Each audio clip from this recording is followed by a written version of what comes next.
सर्वांना मिळून बसवायचे मी मुद्दारून सगळ्या बंधू भगिनींना विनंती करते. समोर आता सर्वच जण मान्यवर येत आहेत. त्यावेळेला एकच सगळ्यांना मी सांगू इच्छिते की महिलांचं मतदान ज्या वेळेला 50% आहे त्यावेळेला फक्त मतदानासाठी महिलांचा उपयोग करू नका. महिलांनी सर्वात तुम्ही सगळीकडे मान द्या. नाहीतर प्रत्येक वेळेला महिला माझे कुठेतरी असतील हे होता कामा नये. हे काम म्हणून सांगितले आहे. आपण येणाऱ्या सगळ्यांचं मी मनपूर्वक स्वागत करते आणि थांबते. धन्यवाद. जय हिंद, जय महाराष्ट्र. सुस्वागतम सुस्वागतम सुस्वागतम. जिल्ह्याचे नेते जिल्ह्याचे पालकमंत्री माननीय आमदार शंभूराजे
व्यासपीठावरती आसनस्थ व्हावे.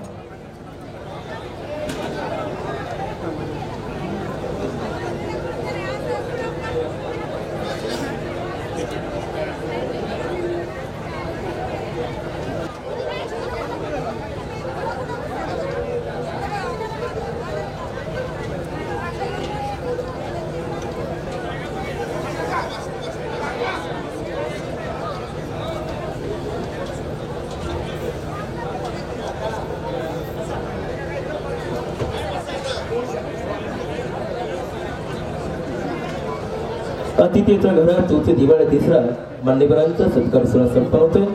आजच्या सोहळ्याचे प्रमुख अतिथी महाराष्ट्र राज्याचे कॅबिनेट मंत्री तथा सातारा जिल्ह्याचे पालकमंत्री आदरणीय आमदार शंभूराजे देसाई साहेब उपस्थित आहेत. त्यांचा सत्कार सोहळा माननीय डॉक्टर अतुल बाबा भोसले यांच्या शुभ हस्ते संपन्न होतोय. तर जिल्ह्याचे पालकमंत्री आदरणीय आमदार शंभूराजे देसाईचा सत्कार आज डॉक्टर अतुल बाबा भोसले यांच्या शुभ हस्ते.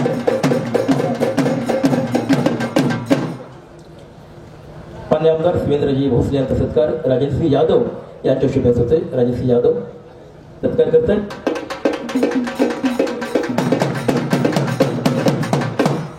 माननीय आमदार नरेंद्र पाटील साहेबांचा सत्कार भीमराव काका पाटील यांच्या शुभ हस्ते. भीमराव काका पाटील.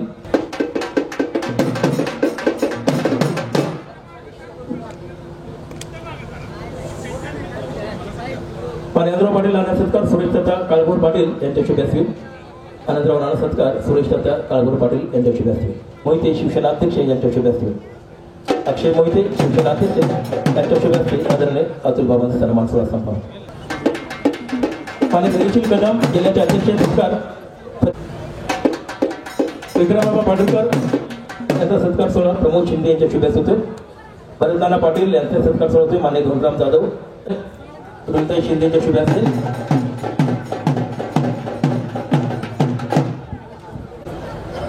कविता कत्रेवाडांचा सन्मान होईल. सुलोचना पवार जिल्ह्याचे उपाध्यक्ष शिवसेनेच्या त्यांचा सन्मान. नाना पाटील सर्वांचा सन्मान होतोय. माननीय सचिन नरवळे रयत रामकृष्ण वेताळ यांचा सत्कार सोहळा संपन्न होतोय.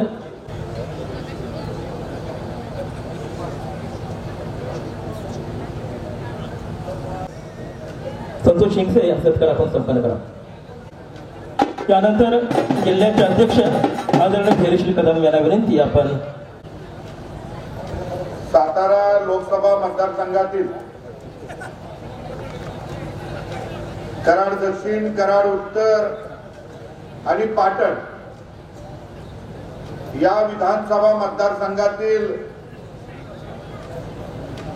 महायुतीत समाविष्ट सर्व पक्षांचा मिळून या ठिकाणी प्रमुख कार्यकर्त्यांचा संवाद मेळावा आपल्या जिल्ह्याचे पालकमंत्री आदरणीय शंभूराज देसाई साहेब यांच्या प्रमुख उपस्थितीमध्ये सातारा जावली विधानसभेचे कर्तबगार आमदार आदरणीय शिवेंद्रसिंह राजे भोसले यांच्या उपस्थितीमध्ये कराड दक्षिणचे नेते आदरणीय अतुल बाबा,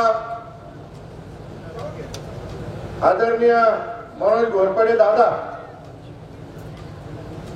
या ठिकाणी उपस्थित आदरणीय माजी आमदार आनंदराव पाटील नाना, शिवसेनेचे जिल्हा अध्यक्ष जयवंतरावजी सेला, रयत क्रांती संघटनेचे पश्चिम महाराष्ट्राचे अध्यक्ष सचिनजी नलवडे,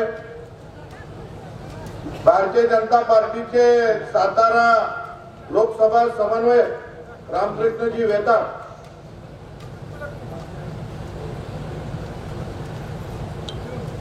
अण्णासाहेब पाटील विकास महामंडळाचे अध्यक्ष आदरणीय नरेंद्र पाटील दादा, भरतजी माने, आपले भरत पाटील नाना,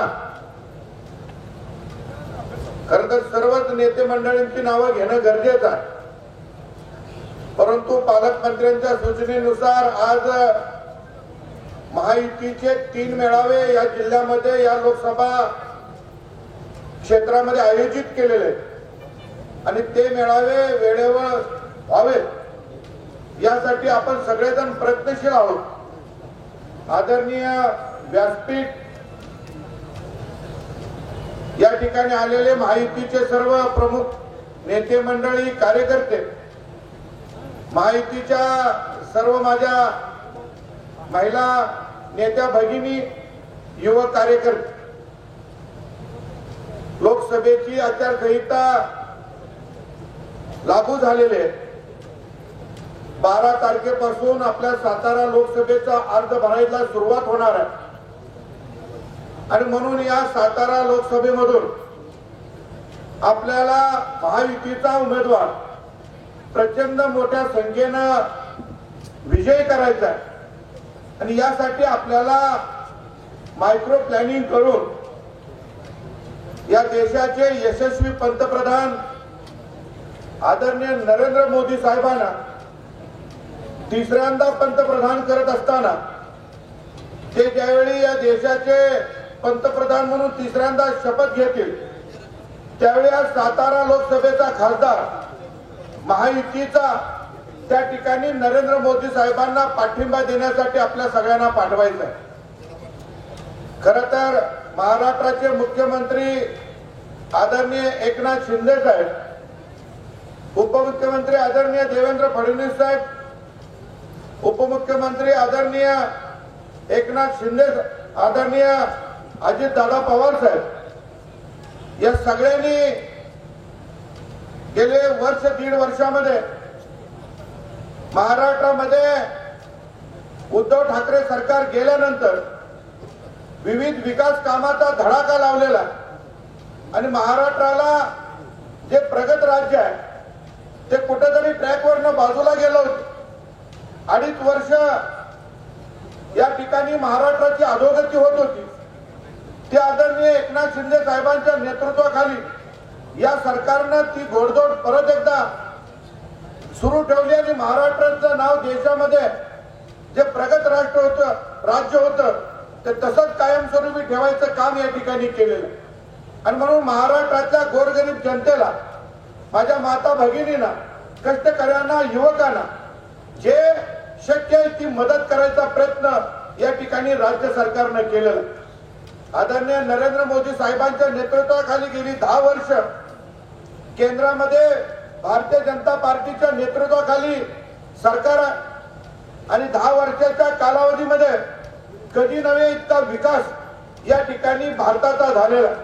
आज जगामध्ये कुठल्याही कानाकोपऱ्यामध्ये आपण गेलो तरी भारतीय नागरिकाला अतिशय मानाचं स्थान या ठिकाणी जगाच्या पाठीवर मिळतं. आज महिलांसाठी असेल, युवकांसाठी असेल, कष्टकऱ्यांसाठी असेल, सर्वसामान्य शेतकरी बंधूंसाठी असेल, ज्या समाजातल्या प्रत्येक व्यक्तीला या ठिकाणी न्याय द्यायचं, सन्मान द्यायचं काम या ठिकाणी केंद्र सरकारनं केलेलं आहे. आणि या देशामध्ये एक चांगल्या प्रवृत्तीचं, चांगल्या विचाराचं सरकार गेली 10 वर्ष सुरू आहे. आणि काही मंडळी या सरकारवर टीका करतायत आणि यासाठी आपल्याला आता माउथ टू माउथ आणि पब्लिक टू पब्लिक आपल्याला गाठीभेटी देणं गरजेचं आहे.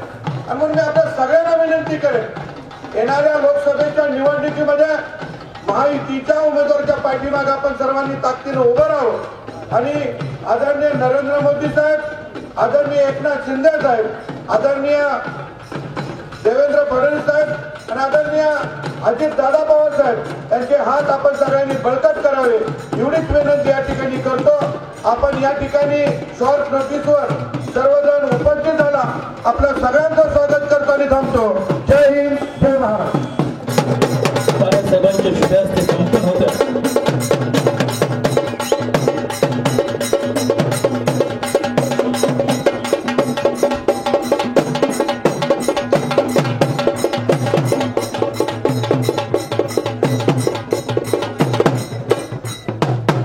महाराष्ट्राच्या अस्मिता छत्रपती शिवरायांच्या प्रतिमेला पुष्पार्पण, सर्व महापुरुषांच्या प्रतिमेला पुष्पार्पण, प्रतिमापूजन संपन्न होतं.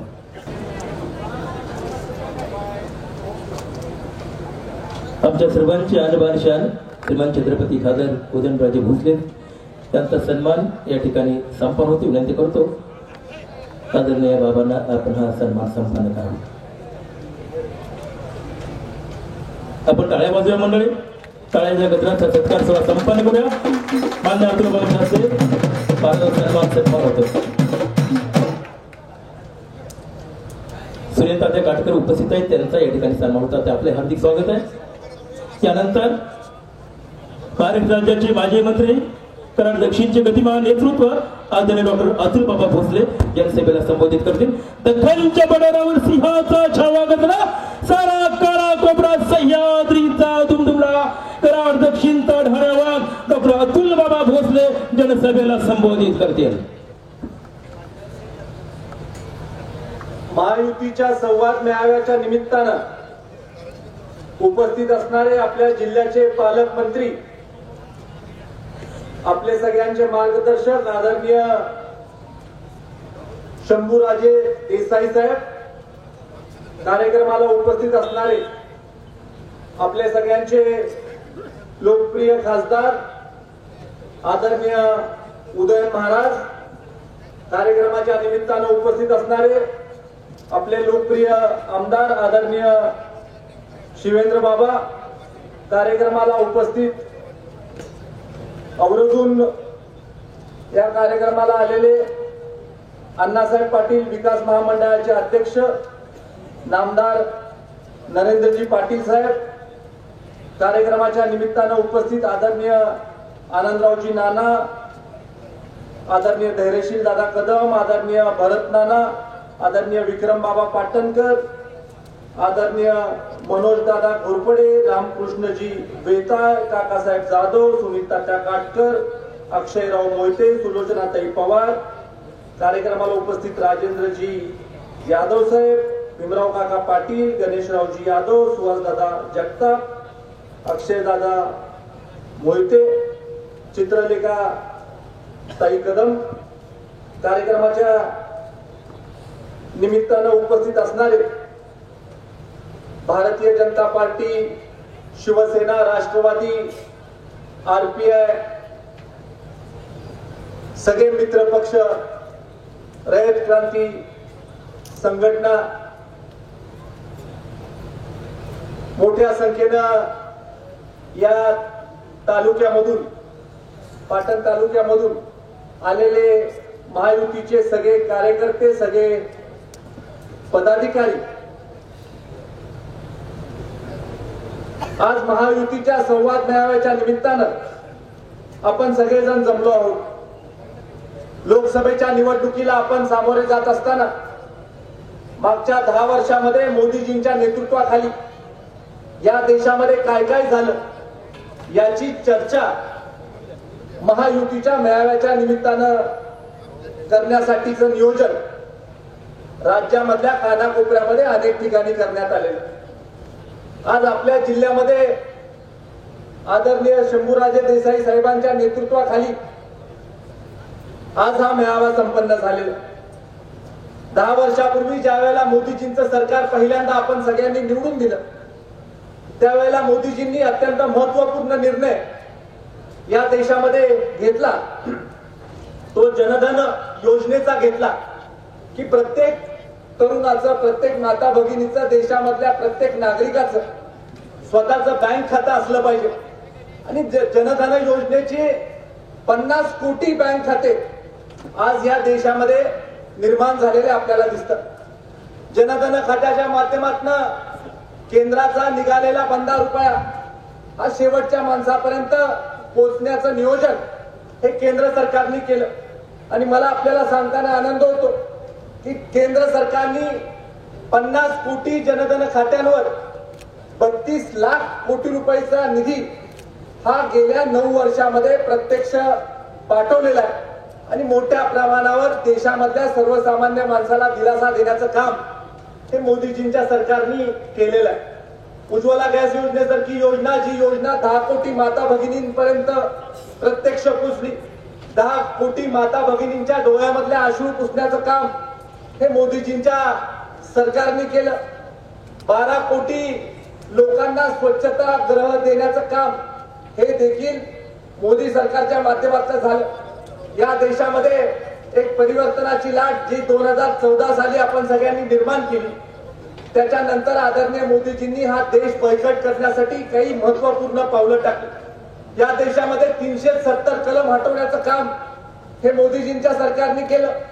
अनेक लोकांनी त्या काळामध्ये टीका केली, संसदेमध्ये देखील टीका केली की रक्ताच्या नद्या या काश्मीरमध्ये वाहतील जर का 370 कलम तुम्ही हटवलं तर.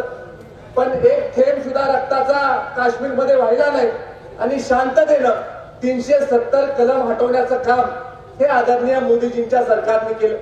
देशामध्ये जे जे आतंकवादी हमले होत होते त्या आतंकवादी हमल्यांचं प्रमाण हे मोठ्या प्रमाणावर कमी झालं. देशामध्ये ज्या अतिरेकी कारवाया होत होत्या, देशामध्ये जे इन्फिल्ट्रेशनचे अटेम्प्ट होत होते, ते सगळं कमी करण्याचं काम देखील मोदीजींच्या माध्यमातून करण्यात आलं. देशाने पहिल्यांदा परराष्ट्र धोरण ठरवलं आणि परराष्ट्र धोरण ठरवत असताना नेशन फर्स्ट, देश प्रथम असं परराष्ट्र धोरण हे या देशामध्ये मोदीजींच्या सरकारने ठरवलं. आणि हे धोरण ठरवल्यानंतर अनेक महत्वपूर्ण मिशन या देशाने आपल्या हाती घेतले. त्याच्यामध्ये mission Kaveri, mission Ganga, mission दोस्त असे महत्वपूर्ण मिशन या देशामध्ये मोदीजींच्या सरकारने हाती घेतले. अनेक देशामध्ये युद्धजनक परिस्थिती निर्माण झाली. मग सिरियामध्ये युद्धजनक परिस्थिती निर्माण झाली, त्यावेळेला सिरियामधनं भारतीय नागरिकांना आपल्या देशामध्ये परत आणण्याचं काम हे मोदीजींच्या सरकारने केलं. युक्रेन रशियामध्ये युद्धजनक स्थिती निर्माण झाली, युद्ध प्रत्यक्ष चालू झालं, त्यावेळेला युक्रेनमधून 23,000 भारतीयांना आपल्या देशामध्ये आणण्याचं काम हे मोदीजींच्या सरकारने केलं. येमेनमध्ये तशी परिस्थिती निर्माण झाली तर येमेनमधनं भारतीयांना परत आणण्याचं काम मोदीजींच्या सरकारने केलं. कोविडमध्ये चायनामध्ये अडकलेल्या लोकांना आपल्या देशामध्ये परत आणण्याचं काम मोदीजींच्या सरकारने केलं. आपल्या नागरिकांना तर आपण आपल्या देशामध्ये आणलंच, पण अनेक इतर राष्ट्रांमध्ये ज्या वेळेला संकटाची परिस्थिती निर्माण झाली, जसं टर्कीमध्ये भूकंप झाला त्यावेळेला भारताने आपली मदत ही टर्कीला पाठवली. नेपाळमध्ये अनेक अडचणीचे प्रसंग निर्माण झाले, त्यावेळेला भारताने आपली मदत नेपाळला केली. आणि अनेक देशांना मदत करणारा भारत मोठा भाऊ हा पूर्ण आशिया खंडामध्ये बनण्यामध्ये भारत यशस्वी झाला. आज G20 प्रेसिडेन्सीचं अध्यक्षपद देखील भारताने भूषवलं आणि जगामधले अनेक लोक भारतामध्ये आले, जगामधले अनेक उद्योग भारतामध्ये आणण्यासाठीचा प्रयत्न मोदीजींच्या सरकारने केला आणि हा प्रयत्न करत असताना देशाला बळकटी प्राप्त करून देत असताना देशाची अर्थव्यवस्था सुधारण्याचं काम हे मोदी सरकारने प्रामुख्याने केलं. देशाची अर्थव्यवस्था 2013 साली 11व्या क्रमांकावर होती आणि आज देशाची अर्थव्यवस्था 5व्या क्रमांकावर आहे. मोदीजींनी आपल्याला गॅरंटी दिली आहे की येणाऱ्या काळामध्ये मोदी सरकारला आपण परत एकदा बहुमतानं निवडून जर का दिलं तर येणाऱ्या 5 वर्षामध्ये या देशाला जगातली 3री सगळ्यात मोठी अर्थव्यवस्था बनवण्याचं काम हे मोदी सरकारच्या माध्यमातून होणार आहे.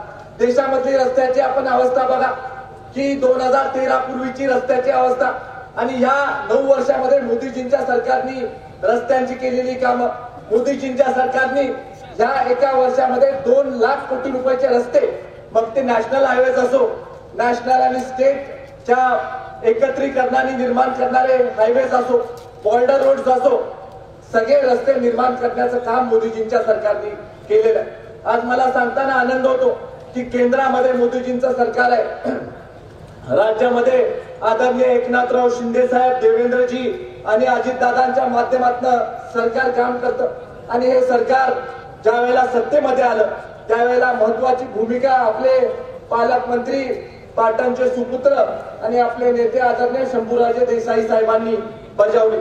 आपण खऱ्या अर्थानं त्यांचं सगळ्यांनी आभार मानले पाहिजेत की स्वतः सत्तेमध्ये असताना धाडस केलं, तत्वासाठी धाडस केलं आणि धाडस करून सत्तेमधून बाहेर पडून या राज्याच्या हितासाठी, या आपल्या राज्याच्या प्रगतीसाठी त्यांनी धाडसी पाऊल उचललं आणि एकनाथराव शिंदे साहेबांचं, देवेंद्रजींचं आणि अलीकडच्या काळामध्ये अजितदादा देखील त्या सरकारमध्ये समाविष्ट झाले आणि एक भक्कम महायुतीचं सरकार आज या राज्यामध्ये निर्माण झालं.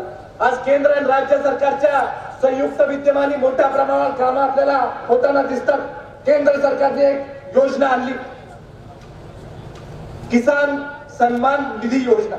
आता प्रधानमंत्री किसान सन्मान निधी योजनेच्या माध्यमातून 6,000 रुपये हे केंद्र सरकार शेतकऱ्याच्या खात्यावर थेट पाठवतं आणि ज्या वेळेला आपलं सरकार राज्यामध्ये आलं त्यावेळेला नमो शेतकरी महासन्मान निधी योजना म्हणून दुसरी योजना ही आज राज्य सरकारने आणली आणि राज्य सरकारने केंद्र सरकारच्या माध्यमातून 12,000 रुपये थेट आपल्या शेतकऱ्याच्या खात्यावर जातात आणि थोड्या नाही तर 12 कोटी शेतकरी देशामधले ज्यांच्या खात्यावर थेट केंद्र आणि राज्य सरकार पैसे पाठवते.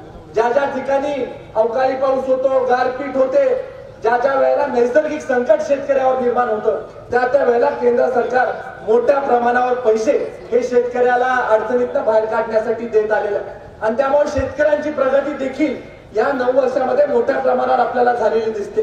ज्या वेळेला मोदीजींचं सरकार आलं त्यावेळेला त्यांनी सांगितलं की माझं सरकार हे गरिबांना समर्पित आहे, माझं सरकार हे शेतकऱ्यांना समर्पित आहे, माझं सरकार हे स्त्री शक्तीला समर्पित आहे आणि त्यामुळं नारी शक्ती वंदन अभियान हे खऱ्या अर्थानं मोदीजींनी या देशामध्ये आणलं आणि नारी शक्तीला बळकट करण्यासाठी महिलांना केंद्र सरकारने 33% आरक्षण लोकसभेमध्ये आणि विधानसभेमध्ये घोषित केलं आणि येणाऱ्या काळामध्ये हा कायदा सर्वत्र देशामध्ये लागू होईल आणि त्याचा फायदा माझ्या माता भगिनींना सत्तेमध्ये वाटा मिळण्यासाठी होईल आणि माता भगिनी सत्तेमध्ये चांगल्या प्रकारचं काम हे मोदी सरकारच्या नेतृत्वाखाली करतील याचा देखील आत्मविश्वास माझ्यासारख्या कार्यकर्त्याला वाटतो. आदरणीय छत्रपती उदयन महाराजांच्या माध्यमातून विशेष प्रयत्न केंद्र सरकारच्या पातळीवर मागच्या अनेक वर्षामध्ये झाले आणि मोदी सरकारच्या काळामध्ये आदरणीय छत्रपती उदयन महाराजांच्या माध्यमातून कराडचं रेल्वे स्टेशनचं आधुनिकीकरण असो, अनेक केंद्र सरकारचे रस्त्यासाठीच्या निधी उपलब्ध करून देण्याचे प्रश्न असो, अशा अनेक प्रश्न छत्रपती उदयन महाराजांच्या माध्यमातून देखील या परिसरामध्ये मार्गी लावण्याचं काम हे झालं आणि त्यामुळे सातत्यानं उदयन महाराजांचा संपर्क आपल्या परिसरामध्ये राहिलेला आहे. त्यांचा खासदार निधी देखील आपण आपल्या मतदारसंघामध्ये मोठ्या प्रमाणावर आणण्याचं काम केलेलं आहे आणि त्यामुळे येणाऱ्या काळामध्ये महायुतीच्या पाठीशी ठामपणे उभं राहण्याची भूमिका ती तुम्ही आम्ही सगळ्यांनी मिळून घेणं अत्यंत गरजेचं आहे आणि त्यामुळे मला तुम्हाला आजच्या कार्यक्रमाच्या निमित्तानं विनंती करायची आहे की आपलं मत हे आदरणीय नरेंद्र मोदी साहेबांना आपल्याला द्यायचं असेल तर महायुतीच्या पाठीशी उभं राहण्याची भूमिका आपण घेतली पाहिजे. अबकी पार 400 पारचा नारा हा आज आदरणीय मोदीजींच्या नेतृत्वाखाली देशाच्या कानाकोपऱ्यामध्ये वाचतोय आणि त्यामुळं या नाऱ्याला अनुसरून आपल्या या सातारा लोकसभा मतदारसंघातला खासदार देखील मोदीजींच्या पाठीशी उभा राहणारा आपल्याला द्यायचा आहे आणि राज्यामध्ये आदरणीय एकनाथराव शिंदे साहेब, देवेंद्रजी आणि अजितदादांचे हात मजबूत करण्याचं काम तुम्ही आणि आम्ही सगळ्यांनी मिळून करायचंय. मी आदरणीय पालकमंत्री महोदयांना आश्वासन देतो की साहेब, कराड दक्षिण विधानसभा मतदारसंघामधून ताकदीनं महायुतीच्या उमेदवाराच्या पाठीशी उभं राहण्याची भूमिका आम्ही घेऊ. ताकदीनं मतदान महायुतीच्या उमेदवाराला आम्ही करून देऊ आणि आघाडी देण्याचं काम या मतदारसंघाच्या माध्यमातून आम्ही करू, एवढं वचन आपल्या या कार्यक्रमाच्या निमित्तानं देतो. आणि खऱ्या अर्थानं आपण दुपारची वेळ असून सुद्धा मोठ्या संख्येनं उपस्थित झालात. एक चांगल्या वातावरणामध्ये आपल्याला या निवडणुकीला सामोरे जायचंय, उत्साहामध्ये निवडणुकीला सामोरे जायचंय. लवकरच सगळं चित्र विरोधकांचं देखील येणाऱ्या काळामध्ये स्पष्ट होईल आणि विरोधकांकडे लक्ष आपण द्यायचं नाही. आपण आपल्या उमेदवाराचं ताकदीनं काम करायचंय आणि आजपासून आपण आपल्या आपल्या गावामध्ये जाऊन आपण महायुतीच्या कामाला सुरुवात करायची आहे आणि बाकीच्या गोष्टी नेत्यांकडनं स्पष्ट होतील तशा आम्ही तुमच्यापर्यंत घेऊन येऊ. सगळ्या कार्यकर्त्यांना मी विनंती करतो की स्वतःचं गाव बघा, स्वतःचा बूथ बघा, जिल्ह्यामध्ये काय होतंय, दुसऱ्या मतदारसंघामध्ये काय होतंय याची काही तुम्ही चिंता करू नका. स्वतःचा बूथ आपण प्लस देऊया. बूथ प्लस दिला की महायुतीचा उमेदवार इथून निवडून जाईल. एवढंच आवर्जून या कार्यक्रमाच्या निमित्तानं आपल्या सगळ्यांच्या समोर मांडून माझे 2 शब्द संपवतो. जय हिंद, जय महाराष्ट्र. धन्यवाद. माहिती करना की पहचान बन जाए, हम सबकी पहचान बाबा राजे जनसभेला मंजूर करते. महायुतीच्या या लोकसभेच्या निवडणुकीच्या प्रचाराच्या निमित्ताने किंवा एक निर्धार मेळावा याला म्हणून आपण निमित्तानं इथं सर्व उपस्थित असलेले आपण सर्व समोर बसलेले प्रथमतः सर्व मान्यवर सगळे पदाधिकारी, सर्व माझ्या महिला पदाधिकारी भगिनी, सर्व माझे तरुण मित्र, त्याचबरोबर ज्यांच्या नेतृत्वाखाली आपण या लोकसभा निवडणुकींना सामोरं जातोय ते आपले सातारा जिल्ह्याचे पालकमंत्री मान्य नामदार शंभूराजजी देसाई साहेब, त्याचबरोबर आपले राज्यसभेचे मान्य खासदार श्रीमंत छत्रपती उदयनराजे भोसले, आपल्या कराड तालुक्याचे विधान परिषदेचे माजी आमदार मान्य आनंदराव नाना पाटील, त्याचबरोबर मान्य भरत नाना पाटील, मान्य विक्रमबाबा पाटणकर, मान्य मनोजदादा घोरपडे कराड उत्तरचे नेते, त्याचबरोबर रामचंद्र वेताळ, काकासाहेब जाधव शिवसेनेचे, सुनील काटकर तात्या, त्याचप्रमाणे अक्षय मोहिते, सुलोचना पवार, आपल्या मुद्दामून इथं उपस्थित असलेले मान्य भीमराव काका पाटील, आपल्या शेतकरी संघटनेचे मान्य राजेंद्र नलवडे, त्याचबरोबर सगळेच आता मला काही फार काही कराडीच्या सगळ्या पदाधिकाऱ्यांची नावं एवढी माहीत नाहीत, आधीच या ठिकाणी हे करतो.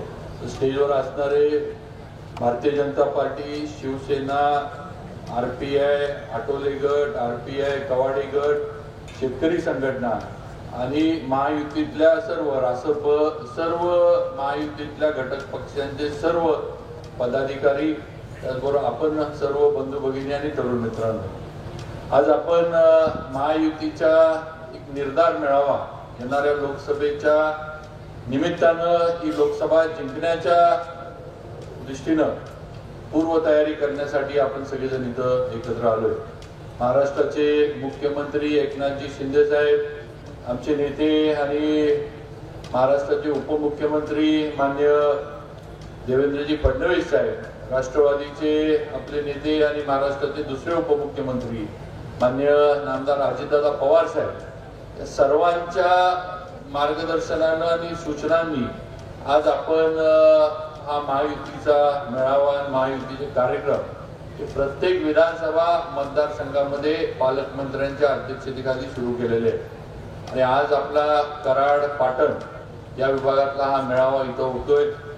आज मित्रांनो, बंधू भगिनींनो, माझी आपल्याला एक विनंती आहे की या निवडणुकीकडे बघत असताना थोडा वेगळा दृष्टिकोन ठेवून आपल्याला बघायला लागणार आहे की निवडणूक जी आहे ही लोकसभेची निवडणूक आहे। स्थानिक विषय, स्थानिक पातळीवरचे आपले जे प्रश्न असतात हे विषय वेगळे असतात, राज्य पातळीवरचे विषय वेगळे असतात आणि लोकसभेचे आणि केंद्राचे देशाचे विषय जे आहेत ते वेगळे असतात। या निवडणुकीमध्ये सगळ्यात महत्वाचं म्हणजे आपल्याला सर्वांना ही निवडणूक जिंकायची आहे, कारण आपल्याला परत एकदा नरेंद्र मोदींना देशाचं पंतप्रधान म्हणून तिथं बसवायचंय आणि त्यांच्या माध्यमातून भारत जे महासत्ता होण्याच्या दृष्टीनं वाटचाल सुरू केली आहे ती गोष्ट किंवा ते स्वप्न जे प्रत्येक भारतीयाचं आहे ते मोदीजींच्या माध्यमातून आपल्याला पूर्णत्वाला न्यायचं हे लक्षात ठेवा। आज भारताची आणि भारतीयांची प्रतिमा ज्याचा उल्लेख आता अतुल बाबांनी केला, तुम्ही जगात कुठेही जावा आज आपल्याकडे सन्मानानं बघितलं जातं ही वस्तुस्थिती आहे। ही परिस्थिती काही वर्षापूर्वी नव्हती।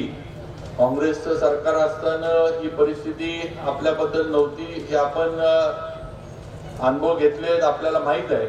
पण आज जगात कुठलाही प्रश्न निर्माण झाला, जगाच्या कुठल्याही याच्यामध्ये कुठलाही वाद विवाद किंवा कुठलाही विषय जागतिक पातळीवरचा निर्माण झाला तर त्याच्यामध्ये नरेंद्रजी मोदी यांचं म्हणणं काय आणि ते मध्यस्थी करून कसा हा विषय हाताळतील याच्याकडे जगातले जे बलाढ्य देश होते ते आता बघायला लागलेत। मग अमेरिका असेल, रशिया असेल किंवा अगदी ज्या ब्रिटननं आपल्यावर राज्य केलं, आज त्यांची परिस्थिती सुद्धा ही झाली आहे की त्यांना मोदीजींकडे बघायला लागतं। ही वस्तुस्थिती आपण सगळ्यांनी लक्षात घेतली पाहिजे आणि म्हणून ही निवडणूक त्या दृष्टीनं या निवडणुकीकडे आपल्याला बघायचंय। आपल्याला आपला खासदार, आपला जो सातारा लोकसभा मतदारसंघाचा खासदार असेल तो महायुतीचा, त्याचबरोबर मोदीजींबरोबर काम करणारा आणि त्या माध्यमातून या लोकसभा मतदारसंघाची प्रगती साधणारा खासदार आपल्याला निवडून आणायचं हे आपण लक्षात ठेवा। आज उमेदवारी अजून जाहीर झालेल्या नाहीत याची मला कल्पना आहे। आपल्याकडनं हे भारतीय जनता पार्टीतनं आपल्याकडनं बघितलं तर उदयनराजे हे आपल्या सगळ्या याच्यामध्ये इच्छुक आहेत किंवा आपले उमेदवार उद्याचे तेच असणार हे पण आपल्याला माहित आहे। पण हे जरी असलं तरी थोडंफार आपल्याला आता जाहीर बोलणं वर्ण आपल्या काय म्हणायचं वरच्या नेतृत्वाकडनं अजून जाहीर नसल्यामुळे आपल्याला काही गोष्टी जाहीर बोलता येत नाहीत किंवा जाहीर आपल्याला घोषणा करता येत नाही एवढीच आहे। पण माझं आपल्या सगळ्यांना विनंती आहे की शेवटी आज आपल्या तुम्ही प्रत्येक जण आपापल्या वेगवेगळ्या गावांमध्ये कामं करता, गावातली प्रमुख मंडळी आपण आहात, तालुका स्तरावर काम करणारी प्रमुख मंडळी आहात। बंधू भगिनींनो एक विचार करा किंवा एक आपल्या गावामध्ये आज जो कोट्यावधीचा निधी रस्त्यांसाठी, पिण्याच्या पाण्यासाठी, शेतीच्या पाण्यासाठी, अगदी आपली जे आता हायवे चालू आहेत, सातारा बँगलोर हायवे असेल आपला किंवा आता आपलं कराड मधला जो एवढा मोठा पूल चालू आहे, त्याचबरोबर रेल्वेची कामं असतील, त्याचबरोबर सिंचनाची कामं असतील, बंधू भगिनींनो हे सगळं जे आहे हे का आलं, कुणाच्या माध्यमातून आलं ह्याचा विचार खरं म्हणजे आपण या निवडणुकीमध्ये केला पाहिजे। आज हा सगळा निधी हा केंद्र सरकारच्या माध्यमातून राज्याकडे येऊन आज आपल्या इथं कोट्यावधीची कामं व्हायला लागली, याची आपण कार्यकर्ता म्हणून जाणीव ठेवली पाहिजे असं मला तरी या निमित्तानं सांगावंसं वाटतं। आणि मग जे नेतृत्व आपल्याला एवढं लाखो आणि कोट्यावधीमध्ये देतंय त्या नेतृत्वाला, त्या पक्षाला, त्या सरकारच्या मागं आपण सुद्धा ताकदीनं उभा राहणं, कुठलीही मनामध्ये शंका किंतु परंतु न ठेवता भारतीय जनता पार्टी, शिवसेना, राष्ट्रवादी आणि आपले जे सगळे घटक पक्ष आहेत यांच्या बरोबर किंवा त्या उमेदवाराबरोबर आपल्याला ताकदीनं उभा राहायचंय। कुणी काय केलं, कुणी काय नाही केलं त्यात न पडण्यापेक्षा राजकारण म्हटलं की टीका टिप्पणी होत असती। आज मोदीजींवर पण टीका टिप्पणी विरोधक करतात, शेवटी त्या टीकेला किती अर्थ आहे, ती टीका किती खरी आहे याचा विचार आपण सगळ्यांनी केला पाहिजे. आपण जी खरी प्रगती आहे ती आपण बघतोय, अनुभवतोय. त्यामुळे नक्कीच पंतप्रधानांच्या बद्दल जी टीका होती किंवा सरकार जी अगदी राज्यातल्या पण सरकारावर जी टीका होती, एक आपण म्हणतो ना, नाचता येईना आणि अंगण वाकडं अशी सध्या विरोधकांची परिस्थिती झाली असं म्हणावं लागेल. आणि म्हणून या टीकेकडं फार लक्ष न देता आपल्याला आपली तालुक्याची, जिल्ह्याची आणि राज्याची आणि देशाची प्रगती साधायची असेल तर आपल्याला महायुती बरोबर राहण्याशिवाय पर्याय नाही, हे सगळ्यांनी लक्षात ठेवा. आपण सगळे ऊसावर अवलंबून असणारे शेतकरी आहोत. आज ऊस हे आपल्या दृष्टीनं अतिशय महत्वाचं पीक आहे किंवा महत्वाची गोष्ट आहे. आज सगळं आपलं अर्थकारण जे आहे हे जिल्हा बँक आणि ऊसाच्या माध्यमातून फिरतं हे आपल्याला सगळ्यांना माहित आहे. बंधू भगिनींनो, ऊसाच्या याला किंवा कारखान्यांना खरा न्याय कोणी दिला तर खरा न्याय देण्याचं काम हे अमित शहानी मोदीजींच्या माध्यमातून केलं. ही वस्तुस्थिती आपण लक्षात घेतली पाहिजे.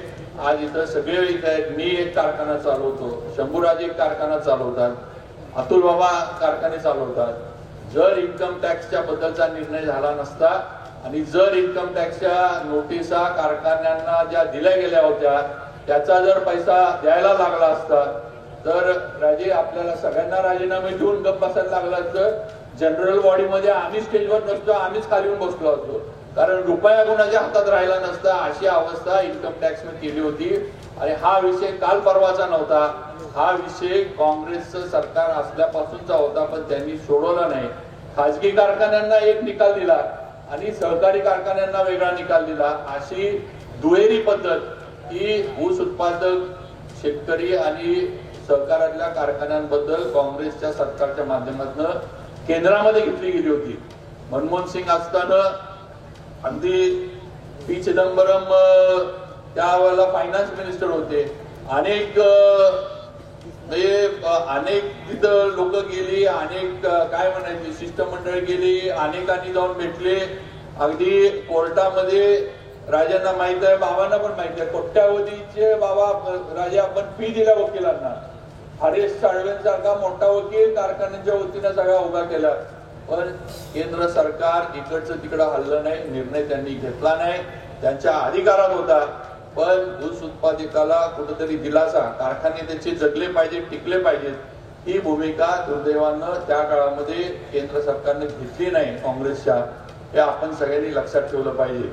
पण ज्या वेळेला मोदीजींचं सरकार आलं, ज्या वेळेला सहकार खातं वेगळं केंद्रामध्ये स्थापन झालं आणि त्या सहकार खात्याची सर्व धुरा अमित शहानी घेतली, त्यावेळेला महाराष्ट्रातलेच काही मोठे नेते टीका करत होते की अमित शहाना सहकार काय करतो आणि त्यांना सहकारातलं काय माहित आहे.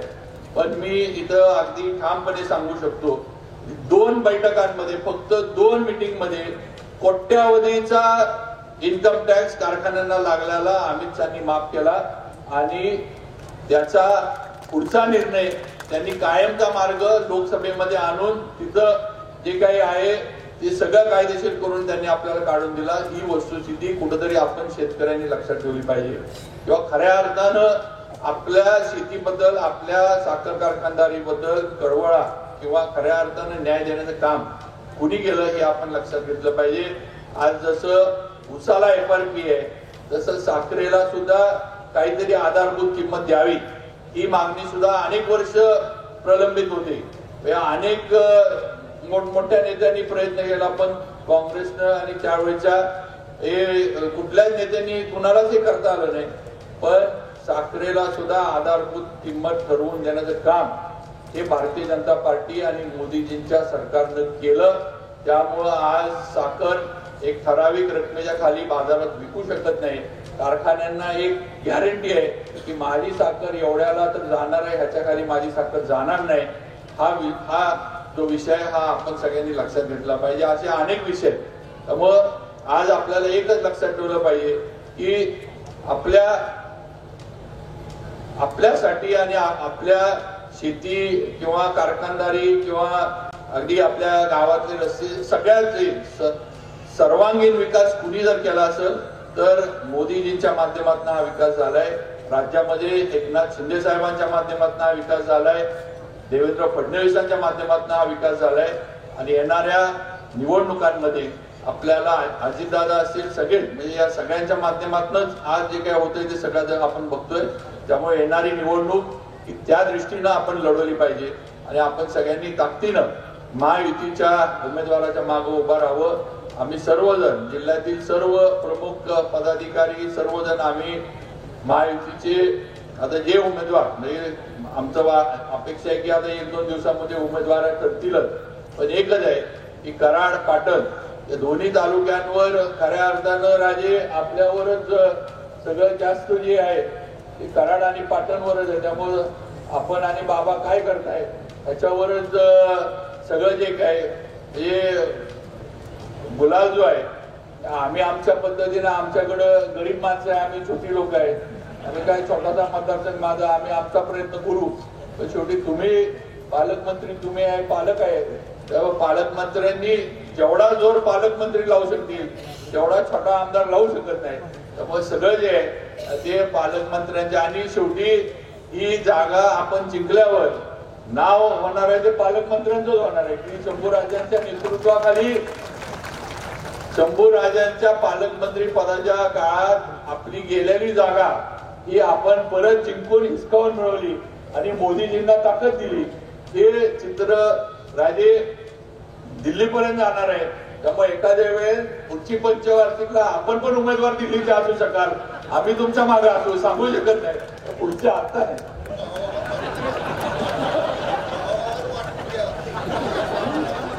जरा मला दिल्लीचं वातावरण मानवत नाही मी दिल्लीला जायचं जरा टाळतो.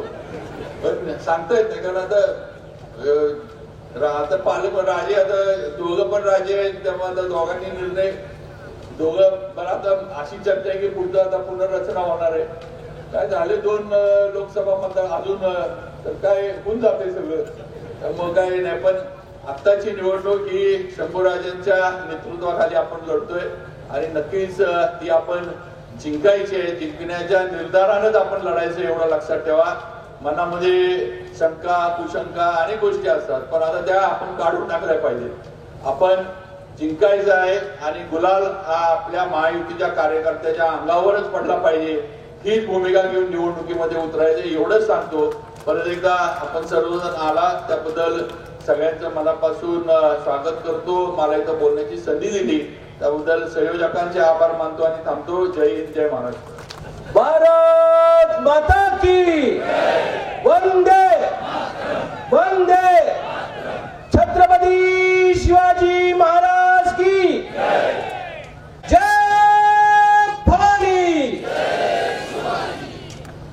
हिंदवी स्वराज्याचे संस्थापक छत्रपती शिवरायांना मानाचा मुजरा करून धर्मवीर छत्रपती संभाजीराजे यांना प्रणाम आणि वंदन करून आज महायुतीच्या 2024च्या निवडणुकीच्या निमित्ताने कराड उत्तर कराड दक्षिण पाटण तालुका या 3 मतदारसंघातील जाहीर मेळाव्याला आपल्याशी संवाद करण्यासाठी या ठिकाणी उपस्थित असणारे आपले या महाराष्ट्राचे छत्रपती व राज्यसभेचे सदस्य आदरणीय उदयनराजे भोसले साहेब, या जिल्ह्याचे पालकमंत्री, पाटण तालुक्याचे नेते आदरणीय शंभूराजी देसाई साहेब, श्रीजी कदम साहेब, आमचे मित्र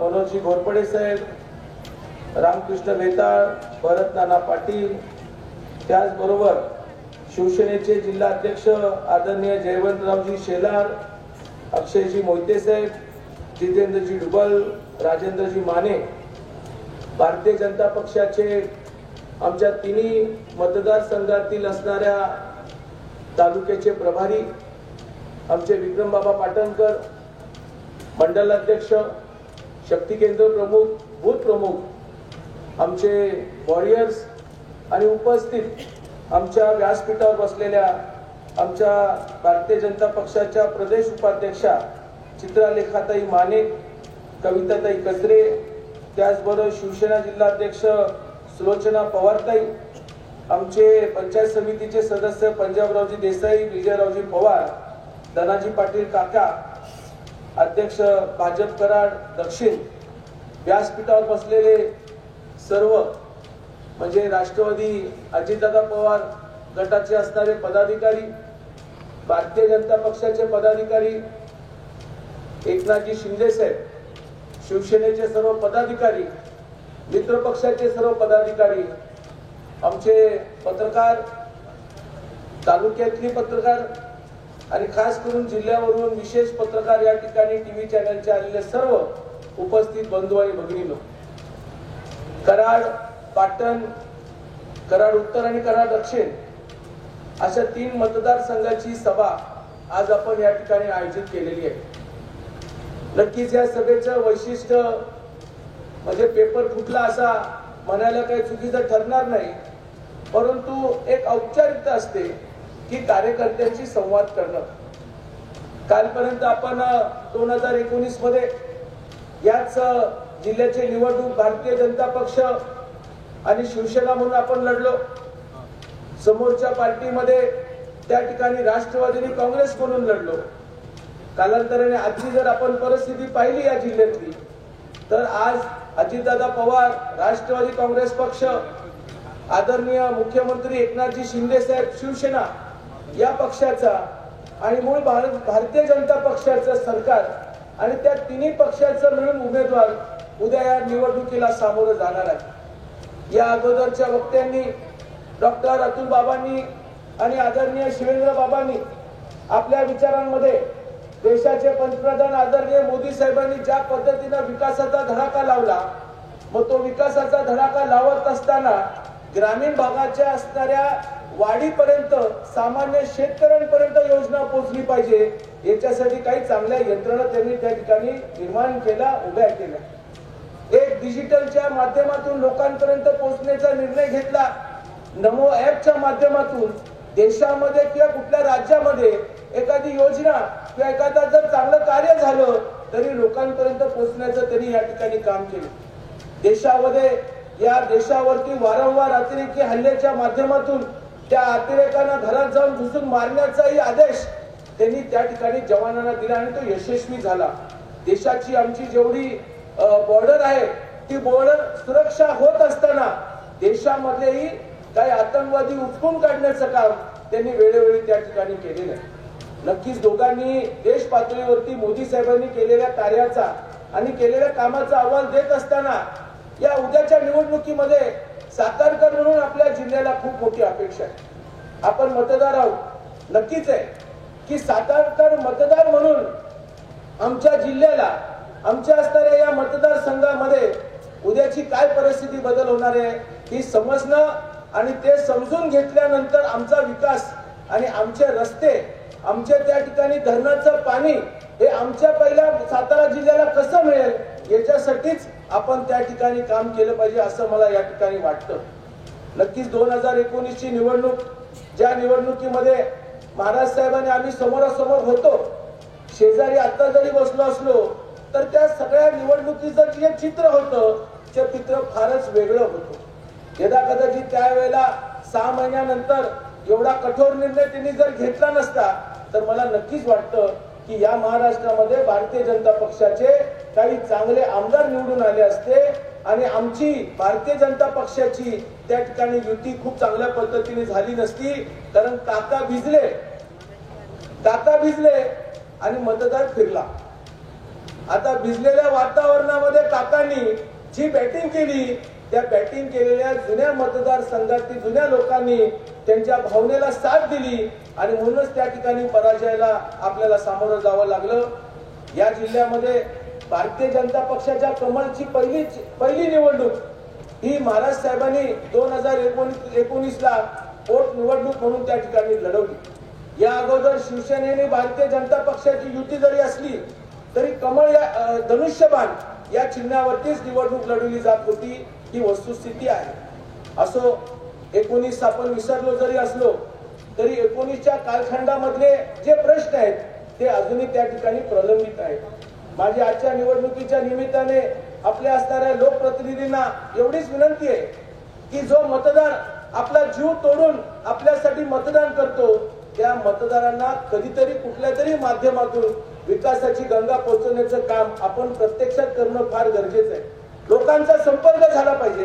गावातले आणि वाड्यातले जर प्रश्न जर मार्गीस लागले तर नक्कीच दळणवळणाची जी मार्ग आहेत ते त्या ठिकाणी मोठ्या प्रमाणामध्ये उभी होतील. तर म्हणजे आम्हाला अपेक्षा होती की आज या निवडणुकीच्या माध्यमातून मलाही संधी मिळणार आहे. मी अजूनही महाराज साहेब अपेक्षित आहे. जाहीरपणे तुम्हाला आज व्यासपीठावरती सांगतो, तुम्ही जसं दिल्लीला गेलात साहेब, आमचं दिल्लीला कोणीच नाही साहेब, कोणीच नाही. तुम्ही 10 वर्ष लोकसभेचं नेतृत्व केलेलं आहे. त्यानंतर काही 3 ते 4 वर्ष राज्यसभेचं नेतृत्व आपण करत आहात. परंतु आमचं दिल्लीला खरंच कोण नसताना आम्ही सागर बंगला आणि भारतीय जनता पक्षाचं मुख्य कार्यालय मुंबईचं आणि सातारा कार्यालय यांच्यात आम्ही संपर्कात होतो. त्या दिवशी 5 तारखेला आम्हाला साहेबांनी वेळ दिली, देवेंद्र फडणवीस साहेबांनी. त्यावेळेला आपले सहकारी त्यावेळेला उपस्थित होते. आम्ही दोघांनी चांगल्या गप्पा मारल्या.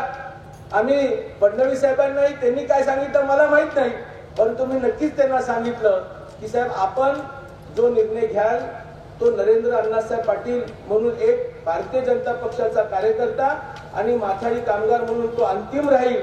ही गोष्ट आज मुद्दाहून पत्रकारांना यासाठी सांगतो, आमचे काही जुने पत्रकार आहेत 19च्या वातावरणामधले, त्यांनी बरोबर कटशॉट करून काही व्हिडिओ टाकलेले आणि उगीच वातावरण नरेंद्र वर्सेस महाराज अशा प्रकारचं करण्याचा प्रयत्न त्यांनी केला. तर म्हणजे महाराज जिथे उभे तिथे सगळेच आडवे असं म्हटलं तरी वावगा ठरणार नाही. पण काय नरेंद्र आहे तुमच्या समोर, आता तुमच्याच बाजूने राहणार आहे. परंतु अंतिम निर्णय अजूनही माझा अपेक्षित आहे. नक्कीच या जिल्ह्यातला खासदार हा आदरणीय पंतप्रधान मोदी साहेबांच्या विचाराचा असावा, कारण त्यांच्या विचाराच्या माध्यमातून आपल्या जिल्ह्यामध्ये सगळ्यात मोठ्या प्रमाणामध्ये 19च्या काळामध्येही सातारा शहरामध्ये जो विकास झाला तो विकास गडकरी साहेबांच्या माध्यमातून त्या ठिकाणी झाला. देवेंद्र फडणवीस त्यावेळेला मुख्यमंत्री होते आणि मुख्यमंत्री असतानाही त्यांनी त्या ठिकाणी खूप चांगला निधी सातारच्या शहरामध्ये देण्याचा प्रयत्न केला. आणि आज आदरणीय एकनाथजी शिंदे साहेब यांनीही साताराला फार उजवी बाजू दिली आणि त्या ठिकाणी प्रचंड निधी आदरणीय शंभूराज देसाई साहेबांच्या माध्यमातून जिल्ह्याला देत आहे. आज राज्याचा विचार करायला गेला तर मराठा आरक्षणाचा फार मोठा निर्णय आदरणीय मुख्यमंत्री एकनाथ शिंदे साहेबांनी घेतला. पण त्याची खरी सुरुवात देवेंद्र फडणवीस साहेबांनी त्यांच्या मुख्यमंत्री कालखंडामध्ये 12 आणि 13% आरक्षण देऊन मराठा समाजाला एक ताकद देण्याचं काम केलं. अण्णासाहेब पाटील आर्थिक विकास महामंडळाच्या माध्यमातून मराठा समाज हा उद्योजक झाला पाहिजे आणि पारंपरिक महामंडळामध्ये गैरव्यवहार करण्यापेक्षा बँकेमधून कर्ज घ्या आणि कर्ज घेतलेल्या व्याजाचं परतवावा महामंडळाच्या मधून देईल. आपल्या व्यासपीठावरती एक बँकेचे नेते, 2 खरं म्हणजे नेते, आदरणीय पालकमंत्री शंभूराजी देसाई यांच्याही बँकेमधून शिवदौलत बँकेमधून प्रचंड चांगल्या पद्धतीने मराठा समाजाला न्याय मिळाला. अतुल बाबा भोसलेंची पण बँक आहे.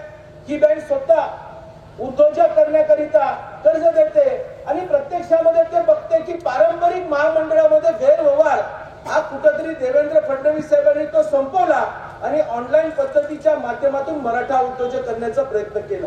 आज तो यशस्वी होण्याच्या मार्गावरती आहे. आज माझ्याकडे आकडे नाहीयेत, नाहीतर आकडे असते तरी दोन्ही बँकेच्या असणाऱ्या दोन्ही नेत्यांना त्यांच्या केलेल्या कामाच्या बद्दलचं अभिनंदन मी केलं असतं.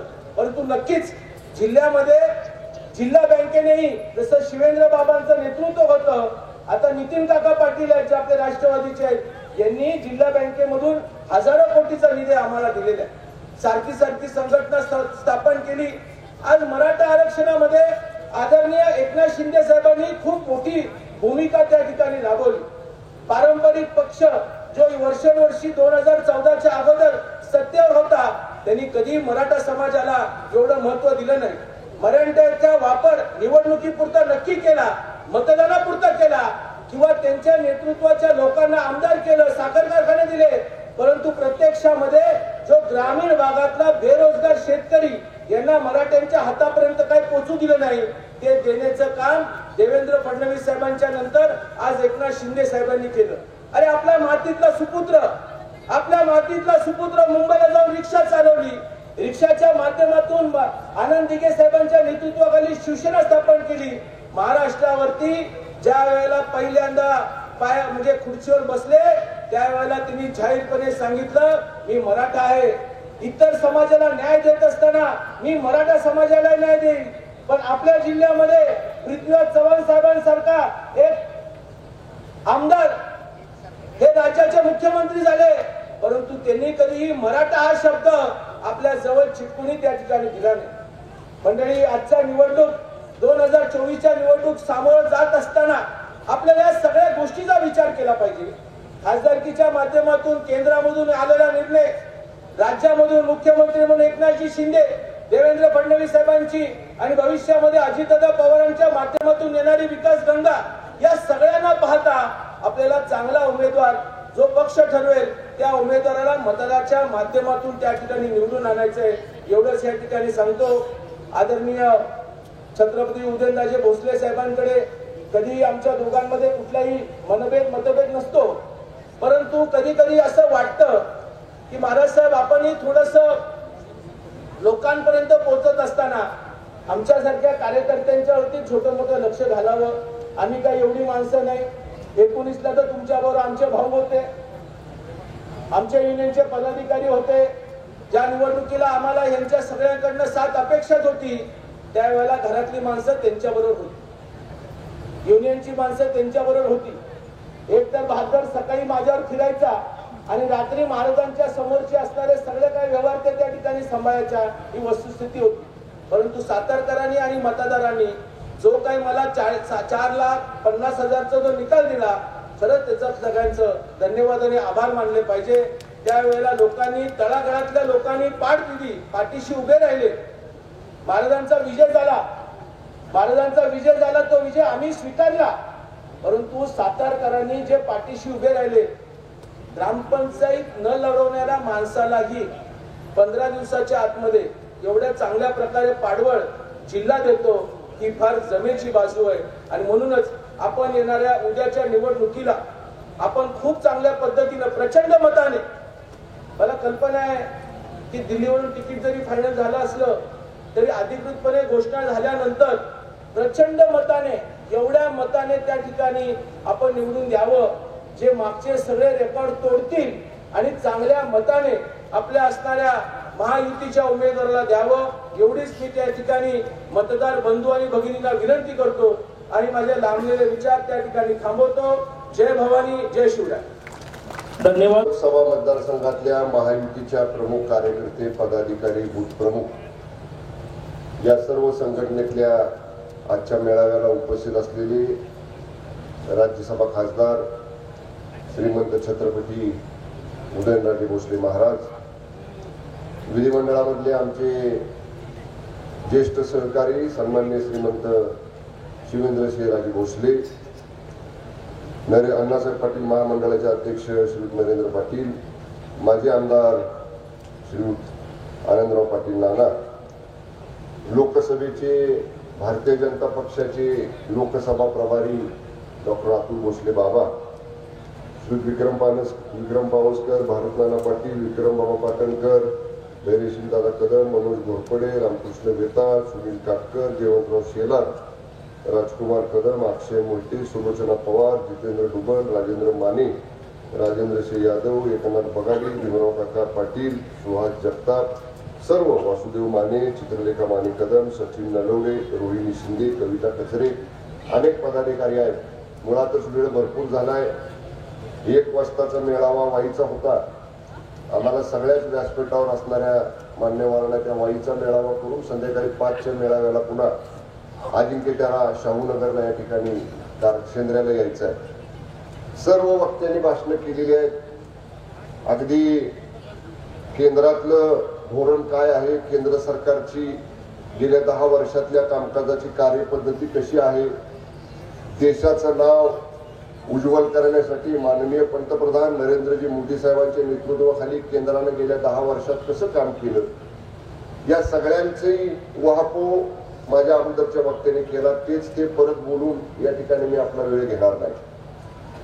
या लोकसभा मतदारसंघामध्ये अजून अधिकृत जरी उमेदवारी जाहीर झाली नसली तरी माननीय शिंदे साहेबांनी, माननीय अजितदादांनी आणि माननीय देवेंद्र फडणवीस साहेबांनी तिघांनी आम्हाला सगळ्यांना बोलवून सांगितलं की उमेदवार जाहीर करायचा आहे, तो आम्ही तिघजण मिळून करू, परंतु तुम्ही आपल्या तिन्ही पक्षाचे आणि जे मित्र पक्ष आपले आहेत, रासपा असेल, आरपीआय असेल, कवाडे गट असेल, शेतकरी संघटना असेल, या सगळ्या पदाधिकाऱ्यांना, कार्यकर्त्यांना बरोबर घेऊन बूथ स्तरावरचं तुमचं काम चालू करा.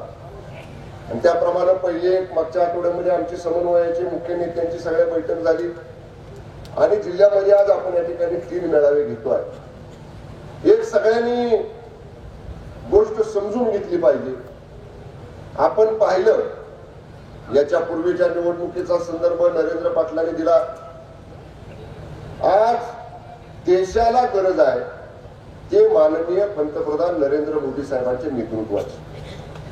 आणि माझं सगळ्या कार्यकर्त्यांना, तिन्ही चारही पक्षाच्या प्रमुख कार्यकर्त्यांना एकच सांगणं आहे, अ ब क ड उमेदवार कोण द्यायचा तो आपले सृष्टी देतील, पण मत मागायला महायुती म्हणून जेव्हा मतदारासमोर आपण जाणार आहे, आपलं मत हे मोदी साहेबांसाठी आम्ही मागतोय, हे एक वाक्य पहिलं सगळ्यांनी या ठिकाणी लक्षात ठेवलं पाहिजे. मोदी साहेबांच्या नावावरती आपल्याला ह्या निवडणुकीला सामोरं जायचं. एवढं मोठं काम गेल्या 10 वर्षामध्ये त्यांनी केलं. जागतिक स्तरावरच्या 10 पहिल्या अर्थव्यवस्थेमध्ये भारत होता. आज त्यांनी गेल्या 10 वर्षात तो 5व्या क्रमांकावर आणला. आणि आज मोदी साहेब सांगतायत येणाऱ्या 5 वर्षामध्ये पहिल्या 3 मोठ्या अर्थव्यवस्थेमध्ये भारताचं नाव आलं पाहिजे, या दृष्टीने त्यांचे प्रयत्न सुरू आहेत. आम्ही माहिती घेतो, अनेक वेळा सीएम साहेब सांगतात की 18 तास काम करणारा पंतप्रधान माननीय मोदी साहेबांच्या रूपाने पहिल्यांदा या देशाने या ठिकाणी पाहिला.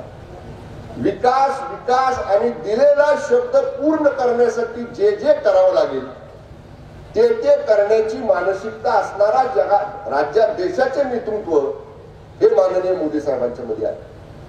मगाशी अतुल बाबांनी उल्लेख केला, म्हणजे 1.5-2 वर्षापूर्वी शिंदे साहेबांच्या नेतृत्वाखाली जर तुम्ही धाडस केलं नसतं तर आजचं चित्र आपल्याला दिसलं नसतं. ही वस्तुस्थिती आहे. पण बाबा मगाशी मी तुम्हाला बोललो, ज्या दिवशी आम्ही धाडस केलं, ज्या दिवशी आम्ही पहिल्यांदा बाहेर पडलो, तेव्हा आम्हाला माहित नव्हतं पुढे काय होणार आहे. पण आम्ही आमच्या नेतृत्वावरती विश्वास ठेवला, ज्यांच्याबरोबर 2004 सालापासून मी, शिंदे साहेब 2004 ला पहिल्यांदा आमदार झाले, मी सुद्धा 2004 ला पहिल्यांदा आमदार झालो. आम्ही दोघंही एका जिल्ह्यातले, दरेगाव त्यांचं बाबांचं आपल्या दापोळा खोऱ्यातलं, आणि पहिल्यापासून एका जिल्ह्यातले असल्यामुळं आमची दोघांची जवळीक, आमचे दोघांचे संबंध एकदम जवळचे आले. आम्ही काही त्या प्राप्त परिस्थितीमध्ये निर्णय घेतला, पण ज्या नेत्याच्या खांद्यावर आम्ही मान टाकली होती त्या नेत्यानं निश्चितपणानं माझ्या बरोबर येणारे 40च्या 40 आमदार, पहिल्या दिवशी आलेले 4 मंत्री, या सगळ्यांच्या राजकीय भवितव्याला कुठेही धोका पोचणार नाही एवढी खबरदारी घेतली. देशातलं सगळ्यात मोठा उठाव जर कुठं झाला असेल तर 2.5 वर्षापूर्वी महाराष्ट्रामध्ये माननीय शिंदे साहेबांच्या नेतृत्वाखाली आम्ही केला. मी भारतीय जनता पक्षाच्या केंद्रातल्या नेतृत्वाचं मनापासून आभार मानेन. तुमचे 107 आमदार होते, तुमच्या बरोबर 10 अपक्ष आमदार होते, 120-117 पर्यंत तुमचा बहुमताचा आकडा जात होता. आम्ही 40 आणि 10 50 होतो. पण भारतीय जनता पक्षाच्या केंद्राचे नेतृत्वाचा निर्णय घेतला. एवढं मोठं धाडस एकनाथ शिंदे साहेबांच्या नेतृत्वाखाली जेव्हा ह्या 40 आमदारांनी केलेलं आहे, जेव्हा 40 आमदारांच्या नेत्यालाच नेतृत्व मुख्यमंत्री म्हणून महाराष्ट्राचं दिलं पाहिजे, हा निर्णय तुम्ही घेतला. आणि गेल्या 2.5 वर्षामध्ये माननीय पंतप्रधान नरेंद्र मोदी साहेब असतील, माननीय केंद्रीय गृहमंत्री अमित भाई शाह असतील, या दोघांच्याही ज्या अपेक्षा राज्याकडनं होत्या त्या अपेक्षा 100% पूर्ण करण्याचं काम माननीय मुख्यमंत्री एकनाथ शिंदे साहेबांच्या नेतृत्वाखाली आम्ही सगळेजण करतोय. जसं मोदी साहेब 18 तास काम करतात, अनेक व्यासपीठावर बसलेल्या नेत्याला त्याचा अनुभव असेल, रात्रीचे 2 वाजो, 2:30 वाजो, 3 वाजो भेटणारा मुख्यमंत्री, 2, 2:30, 3 वाजता सुद्धा फोन केला तर अर्जंट कामासाठी फोन घेणारा मुख्यमंत्री हा माननीय एकनाथ शिंदे साहेबांच्या रूपाने पहिल्यांदा या महाराष्ट्राने या ठिकाणी पाहिलेला आहे. गेल्या 2.5 वर्ष मागच्या सरकारमध्ये महायुतीचे आम्ही होतो. काय झालं? जलसंपदाचे प्रकल्प रखडले, पिण्याच्या पाण्याच्या योजना रखडल्या, पुनर्वसनाचे प्रश्न रखडले, शेतीला पाणी देण्याच्या योजनांची कामं रखडली. 2-2.5 वर्ष महाविकास आघाडी सरकारमध्ये आम्ही जरूर त्या सरकारचा एक भाग होतो, आम्ही जरूर त्या सरकारमध्ये मंत्री होतो, पण कोविडच्या कारण देऊन ही सगळी कामं या ठिकाणी ठप्प झाली. शिंदे साहेबांच्या नेतृत्वाखाली आम्ही जेव्हा सत्तेमध्ये आलो, जलसंपदा प्रकल्प सुरू केले. मनोज दादा मगाशी मला म्हणत होते तारळीचा प्रश्न आपण दुरुस्तीचं काम हातामध्ये घेतलं, तारळीचं पाणी तुमच्या खालच्या भागातल्या गावाला दिलं, पण तुम्हीच गेला पूजन करायला, आमदार म्हणून आम्हाला बोलवलंच नाही तिथं. काय पकड त्यांचं हेच गेले, भाजपचे पट्टे सगळे गळ्यात घालून. आमदार तिथं शिवसेनेचा, पालकमंत्री शिवसेनेचा. ठीक आहे, चला आपण भाऊभाऊ आहे, त्यामुळे तसं काय आम्हाला त्याचं काय वाटणार नाही. पण हा निर्णय किती दिवस प्रलंबित होता, आपण घेतला निर्णय. माननीय शिंदे साहेबांनी मला सांगितलं टंचाई परिस्थिती तोंडावरती आहे, निधी कमी पडू देणार नाही, लवकर काम पूर्ण करा आणि लोकांना या टंचाईमध्ये पाण्याची अडचण भासणार नाही. आपण ते पाणी देण्याचा निर्णय घेतला. पहिला अवतर आपण सोडलं सुद्धा त्या गावांच्यासाठी. म्हणजे हे लोकांच्या हिताचं काम करणारं सरकार आहे. आणि या सरकारची निश्चितपणानं गेल्या 2 वर्षामध्ये जी महाराष्ट्रामध्ये काम करण्याची पद्धत आहे, शिंदे साहेबांनी आल्या निर्णय घेतला. शासन आपल्या दारीची योजना आपण राबवली. अनेक नेत्यांनी टीका केली, म्हणजे ही शासन आपल्या दारीची योजना काय आहे? महाराष्ट्रातल्या शासन आपल्या दारी योजनेचा शुभारंभ माझ्या 261 पाटण विधानसभा मतदारसंघामध्ये केला. माननीय मुख्यमंत्री स्वतःच्या कार्यक्रमाला आले. 29,000 लाभार्थ्यांना पहिल्या दिवशी शुभारंभाच्या कार्यक्रमामध्ये आपण थेट लाभ देण्यात या ठिकाणी काम केलं. का आजपर्यंत सरकार तुमच्या दारामध्ये आलं नव्हतं? एक साधा फेरफार करायचं म्हणलं तर 15 दिवस तलाठी अण्णासाहेबांच्या मागे आमच्या लोकांना हेलपाटे मारायला लागत होते. आज तुम्ही अर्ज दिला की तलाठी तुमच्या घरी येतोय, तुमची कागदपत्र भरून घेतोय, तुमच्या पाहिजे त्या ठिकाणी सह्या घेतोय आणि फेरफार दुरुस्त केलेला तुमच्या हातात आणून देतोय. हे धोरण शिंदे साहेबांच्या सरकारने केलं. पहिल्या मंत्रिमंडळाच्या बैठकीमध्ये साहेबांनी सांगितलं लोकांनी सरकारी अधिकाऱ्यांच्या दारात हेलपाटे मारता उपयोगाचं नाही. आठवड्यातले 2 दिवस प्रत्येक अधिकारी हा फील्डवर गेला पाहिजे, प्रत्येक अधिकारी गावागावात पोहोचला पाहिजे, लोकांच्या समस्या जाणून घेऊन त्या समस्या त्यांनी तिथंच सोडवल्या पाहिजेत. परत मी आपल्या पत्रकारांच्या माहितीसाठी सांगतो, आता लोकसेवेची आचारसंहिता असल्यामुळं अधिकाऱ्यांना निवडणुकीचं काम आहे. तर परत तुम्ही म्हणाल की अधिकारी दारात आले नाहीत. या 2-3 महिन्यामध्ये लोकसेवेच्या कामामुळे कदाचित अधिकारी गेले नसतील, पण गेली 1.5 वर्ष आपण बघितलं गावागावामध्ये घराघरापर्यंत सरकारी अधिकारी या ठिकाणी कर्मचारी पोहोचायला लागले. पोलीस पाटलांचा विषय अनेक वर्ष रखडलेला होता. पोलीस पाटलांना 6 का 7 हजार रुपयाचं मानधन होतं. आपण ते 16,000 रुपये मानधन केलं. मी गृह विभागाचा राज्यमंत्री असताना त्या पोलीस पाटलांच्या मानधन वाढवायची त्या कमिटीचा मी अध्यक्ष होतो. बऱ्यापैकी काम त्याच काळामध्ये करून ठेवलं होतं मी. परत जे नवीन सरकार आल्यानंतर पोलीस पाटलांच्या संघटना भेटल्या, आपण पोलीस पाटलांचं मानधन वाढवलं, आशा सेविकांचं मानधन या ठिकाणी आपण वाढवलं, वृद्ध लोकांना जे संजय गांधी पेन्शन आहे त्याचं मानधन या ठिकाणी आपण वाढवलं. जवळपास दारिद्र्य रेषेखालच्या 80 लाख लोकांना आपण मोफत धान्य पुरवण्याचं काम महाराष्ट्राच्या सरकारने केलं. 100 रुपयामध्ये आनंदाचा शिधा दिवाळीला, दसऱ्याला, गणपतीला, गौरी उत्सवाला कधी या ठिकाणी मिळाला होता, तो सुद्धा देण्याचं काम महायुतीच्या सरकारनं माननीय शिंदे साहेबांच्या, फडणवीस साहेबांच्या, माननीय दादांच्या नेतृत्वाखाली या ठिकाणी आपण केलं. मी मोठं भाषण करणार नाही. ते भाऊभाऊ दोघं ठरवून आले होते. सातारवरून येताना 100 गाड्यात घालायचं आता लोकसभेचं सगळं. त्यामुळे शिवेंद्र बाबा म्हणजे आता पालकमंत्र्यांची सगळी जबाबदारी आहे. ही वस्तुस्थिती आहे. कराड उत्तर, कराड दक्षिण आणि पाटण या 3 विधानसभा मतदारसंघाचा विचार केला तर एकूण मतदारसंघाच्या 55% मतदान या 3 क्षेत्रामध्ये आहे. एक विचार करा, एकच आमदार इथं आहे महायुतीचा, बाकीचे 2 आमदार महाविकास आघाडीमधले आहेत, दिग्गज आहेत. एक राज्याचे माजी मुख्यमंत्री धैर्यशीलदादा तुमचे जुने नेते, एक राज्याचे माजी मुख्यमंत्री राहिलेले आहेत आणि दुसरे माजी पालकमंत्री आहेत. त्यामुळे ठीक आहे, आम्ही कुठं कमी पडणार असं म्हणत नाही, पण बाबा ज्याला कुणाला उमेदवारी मिळेल त्याला माझं स्पष्ट सांगणं आहे, पालकमंत्री म्हणून मी असेल, शिवसेना म्हणून आमचा पक्ष असेल, कुठं आम्ही कमी पडणार नाही. पण ज्याला उमेदवारी मिळेल त्यानं थोडंसं मायक्रो प्लॅनिंग करणं सुद्धा गरजेचं आहे. उगाच शंभूराजांवर जबाबदारी सोपवली, शंभूराजे बघून काय करायचं, डबल ट्रिपल लेअर प्लॅनिंग असलं पाहिजे, जे माननीय शिंदे साहेबांच्या नेतृत्वाखाली राज्यामध्ये आम्ही करतोय. शंभूराजांना एक काम सांगितलंय ते बरोबर करतात का नाही हे बघायला जयवंतराव शेलारांची दुसरी यंत्रणा असली पाहिजे. जयवंतराव शेलारांना जे काम सांगितलंय ते बरोबर करतात का नाही हे बघायला भरतनाट्याची तिसरी उदाहरण म्हणून मी तुम्हाला सांगतोय. असं ट्रिपल लेअर प्लॅनिंग, त्यात उगा आपला उमेदवाराला 10-20 गाड्यांचा तापा पुढं मागं, तीच ते पुढं मागं, तेच फोटोग्राफर, तेच कॅमेरामन, तेवढ्यालाच घेऊन फिरायचं, झालं इलेक्शन. त्यामुळं इलेक्शन तसं होत नाही. बूथ प्लॅनिंग केलं पाहिजे, मायक्रो प्लॅनिंग केलं पाहिजे. माझ्या विधानसभा मतदारसंघातला आम्ही जरूर करू. बाबा सक्षम आहेत, दक्षिणमध्ये, उत्तरमध्ये 2 दादा आहेत, मी त्याच्याबरोबर मदतीला आहे. आम्ही सगळं बसू. आता नाना इथं आहेत, आपल्याला उघड त्या गोष्टी सांगायच्या नाहीत, पण मायक्रो प्लॅनिंग केलं. आणि मी आपल्याला सांगेन, सातारा लोकसभा मतदारसंघ आपण काहीही कितीही म्हणलं तरी जाणता राजाला मानणारा हा मतदारसंघ आहे. त्यामुळे या मतदारसंघातली माणसं काही विचारानं बांधली गेली आहेत, त्याला बाजूला करणं आणि आजच्या परिस्थितीमध्ये माननीय मोदी साहेबांच्या नेतृत्वाखालचा खासदार आपल्या मतदारसंघातून निवडून देणं, अशा पद्धतीची कामाची पद्धत की आपल्या महायुतीच्या जर सगळ्या पदाधिकाऱ्यांची असली तर निश्चितपणे आपल्याला इथं विजय या ठिकाणी मिळायला कुठलीही अडचण येणार नाही. पण मायक्रो प्लॅनिंग झालं पाहिजे. जी जबाबदारी ज्या ज्या पक्षाला दिली जाईल त्या त्या पक्षाने ती जबाबदारी पूर्णपणाने पार पाडली पाहिजे. बूथवरती एका विचाराने आपले 3 प्रमुख पक्षांचे नेते असले पाहिजेत. भाजप, शिवसेना, राष्ट्रवादी काँग्रेस तिन्ही बूथवर मतदान करताना त्या मतदाराला हे स्पष्ट दिसलं पाहिजे की मतदान करायला आपण जाताना हे तिन्ही गावातले 3 वेगवेगळे पक्ष आहेत, पण तिघं एकत्र बसले आणि आपल्याला महायुतीच्या उमेदवाराला मतदान करायला सांगतायत. एवढी मानसिकता या मतदारसंघातल्या प्रत्येक मतदाराची आपल्याला तयार करावी लागेल. निश्चितपणे त्या पद्धतीने आपण काम करू. मोदी साहेबांच्या सारखं एक नाव, मोदी साहेबांचं नेतृत्व, मोदी साहेबांचं काम आपल्या सगळ्यांच्या बरोबर आहे. आणि माननीय मुख्यमंत्री एकनाथ शिंदे साहेब, माननीय फडणवीस साहेब आणि माननीय अजितदादा या तिघांचंही विशेष लक्ष आपल्या सातारा लोकसभा मतदारसंघावरती आहे. निश्चितपणे विजय यावेळी मिळवायचाच. जे करावं लागेल ते सगळं करायचं. कितीही काम, कितीही कष्ट करावे लागले तरी ते करायचे, पण विजय घेतल्याशिवाय आपण हटायचं नाही. हा निर्धार आजच्या मेळाव्यामध्ये आपण करूया, एवढीच आपल्याला या ठिकाणी विनंती करतो.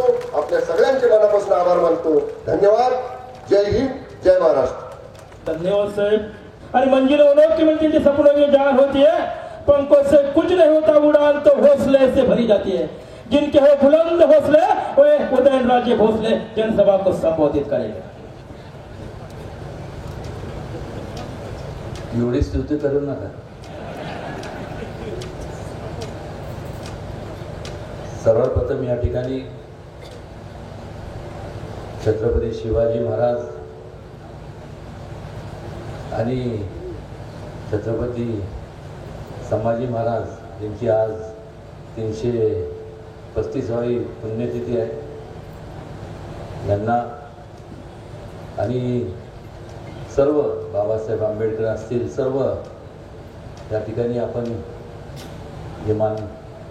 संपूर्ण यांचं योगदान लाभलं या देशाकरता. या सर्व विभूतींना विनम्र अभिवादन करतो. आपल्याला माहीत आहे की सातारा जिल्हा या जिल्ह्याची एक आगळीवेगळी ओळख. या जिल्ह्याने केवळ महाराष्ट्राला नाही तर देशाला एक दिशा देण्याचं काम केलं. हे सांगत असताना त्या जिल्ह्यामध्ये यशवंतराव चव्हाण असतील, बाळासाहेब देसाई असतील, यशवंतराव मोहिते असतील, जयवंतराव अप्पा असतील, आमचे काका अभयसिंग राजे, त्यानंतर किसनवीर असतील, त्यानंतर अण्णासाहेब पाटील असतील, असे अनेक लोकांचं संपूर्ण मार्गदर्शन ह्या महाराष्ट्राला लाभलं. आणि त्यातूनच ह्या जिल्ह्याची एक आगळीवेगळी ओळख या ठिकाणी कुठे जरी गेलो आपण, खास करून आवर्जून या ठिकाणी मला सांगावंसं वाटतं की दिल्लीत सुद्धा ज्या ज्या वेळेस नाव निघतं, कुठल्याही महाराष्ट्रातल्या कुठल्याही जिल्ह्याचं जर नाव निघालं तर वेगवेगळ्या राज्यातल्या लोकांना एकदम ओळख पटत नाही. मग ते विचारतात कुठल्या राज्यातले आहात, असं तसं. पण सातारचं जेव्हा नाव निघतं त्यावेळेस संपूर्ण कोणाला सांगावं लागत नाही, कारण की सातारा ही महाराष्ट्राची ओळख आहे. हे आवर्जून या ठिकाणी विनम्रपणे सांगावंसं वाटतं. आज या व्यासपीठावरती या संपूर्ण निर्धार मेळावा म्हणजे भारतीय जनता पक्ष असेल, त्यानंतर एकनाथ शिंदे साहेबांचा पक्ष असेल आणि अजितदादांचा पक्ष असेल आणि रासप, शेतकरी संघटना, रिपब्लिकन पार्टी असे जेवढे सगळे पक्षाचे त्या ठिकाणी पदाधिकारी जे उपस्थित आहेत, आपल्या सगळ्यांना विनम्रपणे मी मनापासून धन्यवाद देतो. कारण की आज आपल्या उपस्थितीमुळं खऱ्या अर्थाने ह्या संपूर्ण सभेला शोभा आली. त्याचबरोबर मगाशी आमचे बंधुराज आमदार शिवेंद्रराजे, त्याचबरोबर नामदार नरेंद्र पाटील आणि बऱ्याच वेळा मला जो प्रश्न म्हणजे आम्हाला सर्वांनाच तो प्रश्न आजपर्यंत ते कोडं सुटलं नाही. कारण आनंदराव नानांचा जेव्हा उल्लेख केला जातो तर प्रत्येक वेळेस युवक नेता म्हणून केला जातो. अजून युवकच आहेत, असंच युवकपणा आम्हा सगळ्यांना लाभो. त्याचबरोबर अतुल बाबा, भरत नाना, विक्रम बाबा, धैर्यशील दादा, त्याचबरोबर मनोज दादा, रामकृष्ण वेताळ, काकासाहेब जाधव, माझे मित्र सुनील काटकर, अक्षय मोहिते, मान्य लोकसेना पवार, चित्रलेखाताई, त्याचबरोबर माझे मित्र राजेंद्र जाधव, राजेंद्र माने, भीमराव काका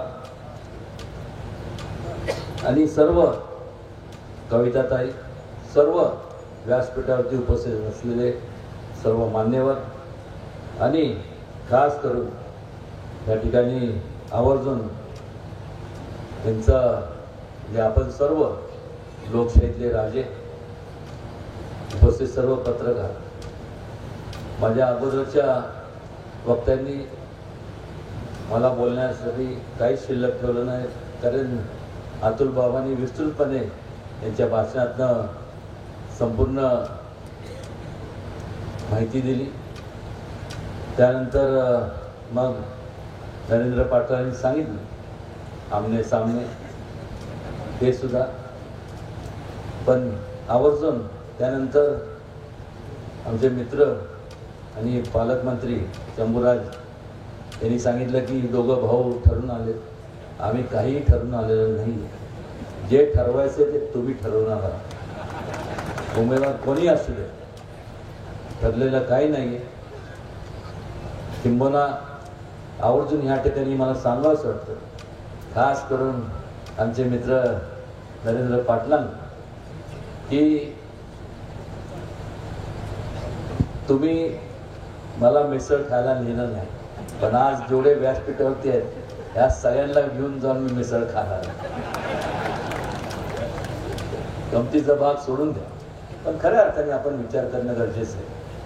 म्हणजे फार पूर्वीपासून जर पाहिलं तर पश्चिम महाराष्ट्र हा पश्चिम महाराष्ट्र म्हणजे काँग्रेसचा बालेकिल्ला असं संबोधित केलं जातं.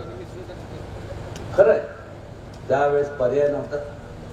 लोकांकडं दुसरं आशेचं किरण नव्हतं. घोषणा झाल्या, गरिबी हटवत्या झाल्या, पण आपण जर बारकाईने जर विचार केला तर ह्या आजपर्यंत ज्या लोकांनी संपूर्ण काँग्रेस पक्षाने लोकांची मतं घेतली, मला अजून आठवतं की आदरणीय गोपीनाथ मुंडे साहेब ज्यावेळेस मुख्यमंत्री होते त्यावेळेस सर्वप्रथम त्या काळात कृष्णा खोरे विकास महामंडळाची संकल्पना मी मांडली आणि त्यांना सांगितलं की वाटेल त्या परिस्थितीत संपूर्ण हा तर दुष्काळी परिसर आहे, त्यांना न्याय देण्याकरता ही योजना आपण राबवली गेली पाहिजे. आणि त्यांनी तत्वता मान्यता दिली. आज संपूर्ण पश्चिम महाराष्ट्र, सातारा जिल्हा असेल, सोलापूर सरकार दुर्लक्षित जिल्हा असेल, वेगवेगळ्या जिल्ह्यात कोल्हापूर असेल, सांगली असेल, मध्यम प्रकल्प, मोठे प्रकल्प त्या ठिकाणी आपल्याला पाहायला मिळतं. एक प्रकारचं मनामध्ये इच्छाशक्ती असावी लागते आणि मोदीजींच्या मार्गदर्शनात केंद्रात अत्यंत चांगल्या प्रकारे निर्णय घेतले जात आहेत. त्याचं अंमलबजावणी सुद्धा आपल्याला पाहायला मिळते आणि महाराष्ट्रात सुद्धा खरोखर म्हणजे एक प्रकारची राजकीय आत्महत्या जरी म्हणलं तरी काही चुकीचं ठरणार नाही. मगाशी शंभूराज देसाईंनी सांगितलं की आम्हाला सुद्धा माहीत नव्हतं की आम्ही हे केल्यानंतर काय होणार. पण मात्र जेव्हा आपल्या मनात कुठल्याही प्रकारचं पाप नसतं, आपलं उद्दिष्ट फक्त लोकांची सेवा करण्याचं असतं आणि ध्येय तोच असतो की सर्वसामान्य माणसांचं जीवनमान कसं उंचवलं जाईल, त्यावेळेस निश्चितपणे देव तर साथ देतोच, पण लोक सुद्धा कधी साथ सोडत नाही. आणि चांगल्या प्रकारे या संपूर्ण महाराष्ट्रामध्ये वेगवेगळ्या जिल्ह्यातल्या वेगवेगळ्या तालुक्यांमध्ये आपण जर जाऊन पाहिलं तर मोठमोठे प्रकल्प, मोठमोठे कामं इन्फ्रास्ट्रक्चरचे असतील, पिण्याच्या पाण्याचे असतील, महिलांच्या संदर्भातले धोरणं असतील, शेतकऱ्यांच्या संदर्भातले धोरण असेल, वंचितच्या जे लोक वंचित आजपर्यंत राहिले त्यांच्या बाबतीत असेल, जे दुर्लक्षित होते, दुर्गम भागातल्या लोकांच्या बाबतीत अनेक प्रश्न सोडवण्यात आलेले आहेत. त्यामुळं जो पक्ष एका काळी संपूर्ण या केंद्रात फक्त 2 लोकांचा पक्ष म्हणून त्याची ओळख होती, म्हणजे अटलजी आणि अडवाणीजी, आज जर पाहिलं तर हळूहळू कालांतराने बदल घडत आला. लोकांचा विश्वास त्यावेळेस लोकांचा विश्वास बसला आणि आज केवळ महाराष्ट्रात राज्यात तर देशभरात आणि संपूर्ण जगभरात सगळ्यात मोठा जर पक्ष म्हणून जर ओळख असेल तर भारतीय जनता पक्षाची ओळख आहे.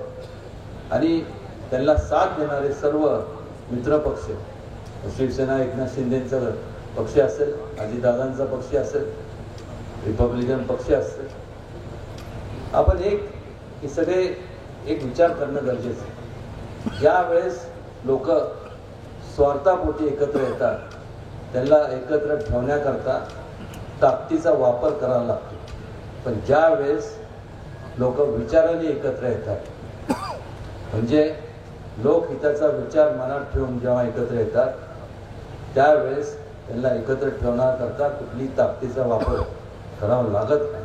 कारण की उद्दिष्ट एक असतं, ध्येय एक असतं आणि ठिकाण जिथं जायचंय, लोकांना उत्कर्षापर्यंत पोचायचं हे एक असल्यामुळं निश्चितपणे ही एकता, अखंडता कायमस्वरूपी राहणार. बऱ्याच वेळेस आपण पाहतो की इलेक्शनचा काळ आला की मोठ्या प्रमाणावरती अफवा पसरवल्या जातात. कृपया आपण अफवांना बळी पडू नका आणि प्रामाणिकपणे एवढंच सांगतो की आजपर्यंत मनापासून कधी राजकारण केलं नाही, केली तर फक्त समाजकारण केलं आणि ते सुद्धा लोकहिताचं. भविष्य काळात देखील आम्ही सर्वजण, केवळ मी माझाच उल्लेख करतो, आम्ही सर्वजण आपल्या सेवेशी कालही हजर होतो, आजही, आणि भविष्य काळात कुठेही आम्ही कमी पडणार नाही. वेळ बराच झालेला त्यामुळे फार वेळ न घेता एवढंच सांगेन की आपण या ठिकाणी आला त्याबद्दल आपलं स्वागत, आपले सगळ्यांना मनापासून सगळ्यांचे धन्यवाद देतो आपल्याला. आणि खास करून संयोजकांनी अत्यंत चांगल्या प्रकारे संपूर्ण त्याचं नियोजन केल्याबद्दल संपूर्ण संयोजक मंडळ त्यांना सुद्धा त्यांचे जो आभार मानतो आणि थांबतो. जय हिंद, जय महाराष्ट्र, जय सातारा. धन्यवाद राजे. जनसेवा या ठिकाणी महायुतीच्या या निर्धार मेळाव्याच्या प्रसंगी उपस्थित आदरणीय पालकमंत्री शंभूराज देसाई साहेब, श्रीमंत छत्रपती उदयनराजे भोसले साहेब, माननीय आमदार शिवेंद्रराजे भोसले, नरेंद्र पाटील, अनराव नाना, अतुल बाबा, विक्रम बाबा, भरत नाना पाटील, धैर्यशील कदम, महेश घोरपडे, रामकृष्ण गटाळ सर्व व्यासपीठ मान्यवर या ठिकाणी आवर्जून उपस्थित राहिलेले सर्व पातळीकडे याला बंद केले. हॅलो, सर्व नेते मंडळींना विनंती आहे, महायुतीच्या सर्व नेत्यांचा एक फोटो घ्यायचा आहे तिथं. कार्यक्रम संपला असं जाहीर केलं.